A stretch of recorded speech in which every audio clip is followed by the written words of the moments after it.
দেখো আজকে আবার সেই জলের ফোঁটা নিয়ে চলে এসেছি। এগুলা কিন্তু বৃষ্টি পড়ে এরকম হয়েছে। এগুলা দেখতে কিন্তু দেখো পার্লের মতো দেখাচ্ছে, ঠিক আছে।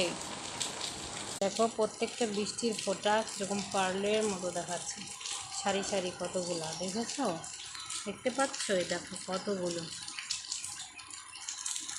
সুন্দর দেখায়, তাই না বন্ধুরা? দেখো দেখো এখানে আরো ভালোভাবে দেখতে পাবে কত সুন্দর পার্লের মতো দেখাচ্ছে জলগুলো। দেখেছো রোদের আলো পড়ে পুরো ঝকঝক করছে, কত সুন্দর দেখাচ্ছে। দেখো গ্রিলের সঙ্গে লেগে আছে জলগুলো। এই যে দেখো অবস্থা, এগুলো দেখো এবারে আমি হাতে নেব। এই দেখো, এই দেখো জলের ফোঁটা দেখেছো, এই দেখো কত, এই দেখো বৃষ্টির এই ফোঁটাগুলো পার্লের মতো দেখাচ্ছে। তোমাদের কেমন লাগলো সেটা?